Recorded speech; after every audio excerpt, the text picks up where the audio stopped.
Hi, I'm Christie, and I'm in MWEG Arizona's chapter, and I'm also an engaged director.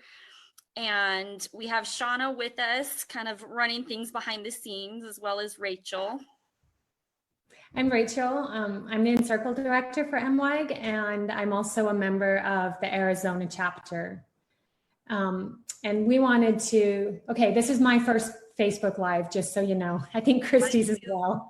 But we wanted to spend just a few minutes sharing our experience that the Arizona chapter had of going up to the Arizona State chapter and having a lobbying day there on behalf of some refugee bill that we were trying to get passed. Christie, could you tell me a little bit about the bill? Yeah, so this was a refugee welcoming resolution, and it's unique because the resolution doesn't affect the budget, it doesn't change any laws, but it's just a statement of support saying we, as the state of Arizona's legislature, we just agree that we support refugees, and that can really provide a good bipartisan foundation for future legislation that maybe has a little bit more of an impact. And so we wanted to, there was this Refugee Advocacy Day where we would go meet with our legislators and talk to them about this bill and provide facts about refugees, some statistics, and then also just share our own personal experiences that we have had in working with refugees in hopes that they would agree. We would then ask, will you then please support this refugee welcoming resolution? One reason that we really wanted to share this is because we felt like it really related to, there was an official statement, and we can link that in the comments, that was about sharing how we put into action these things. She said, quote, "We must find each other. We must work together. We must fight for our common beliefs. Then, as individuals, we must ask ourselves what we are willing to put down in order to pick up and carry our democracy." End quote. Right. When I was coming home on the bus ride after lobbying and I was talking to Shauna, we were talking about this quote. It just hit me that as an Arizona group, in this event, it was kind of that quote was in action. And so we want to just talk about the 4 parts of that. The first one was we must find each other. I connected with the director of this advocacy group called We Are All America, who was putting on this event.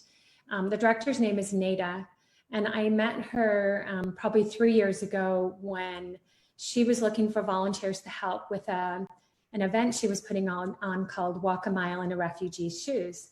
And at the time I was mentoring a refugee family from Syria, and I was super excited to do this event. In fact, my daughter had been to a similar event in Utah and had called me to tell me how good it was.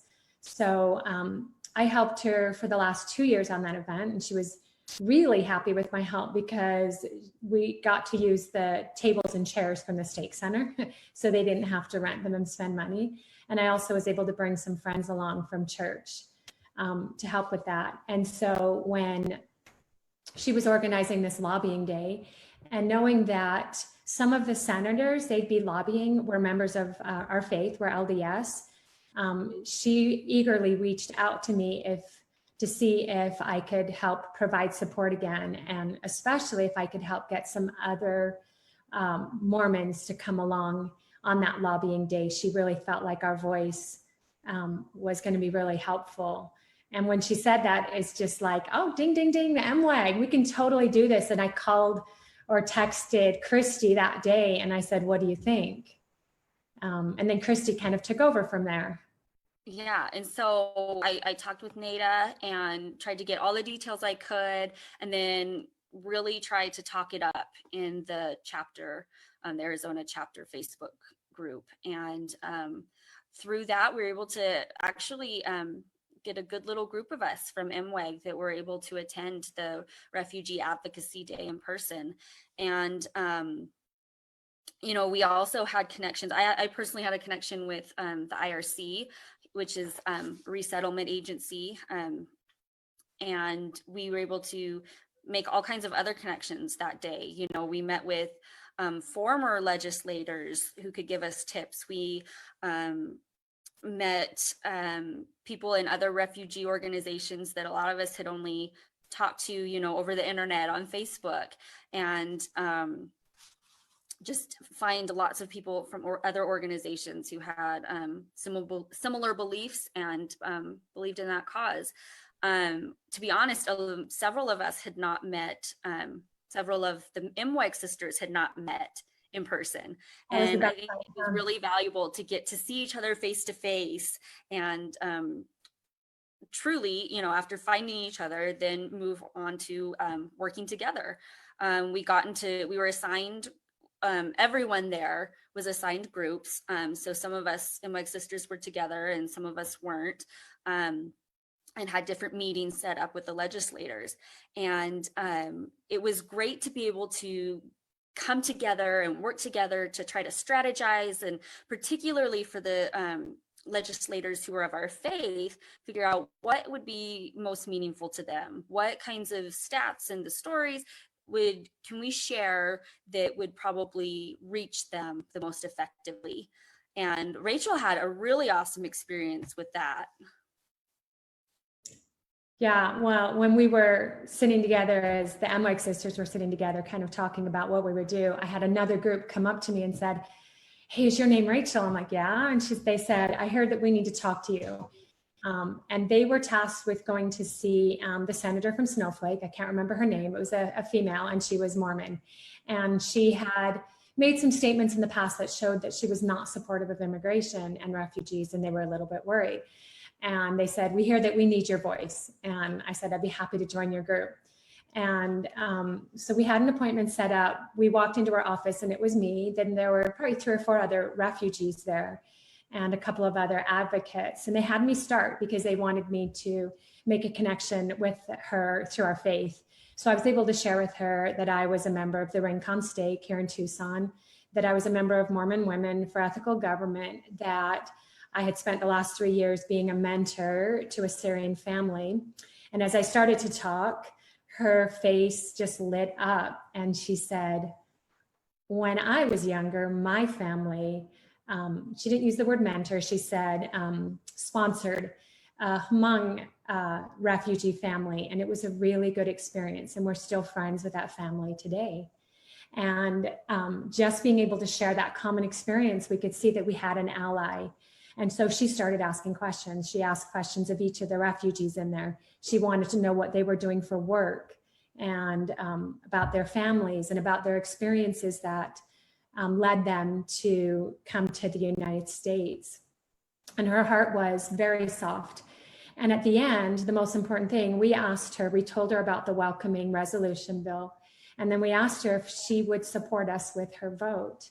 And she said she would, and she went a step further. She says, "You know what? I'm going to get on Facebook tonight, and I'm going to share some of these stats with my constituents, because some of them are afraid, and some of them don't know these things, and they are afraid that the refugees aren't going to do their work and that they're going to cost them money, or that maybe they're dangerous."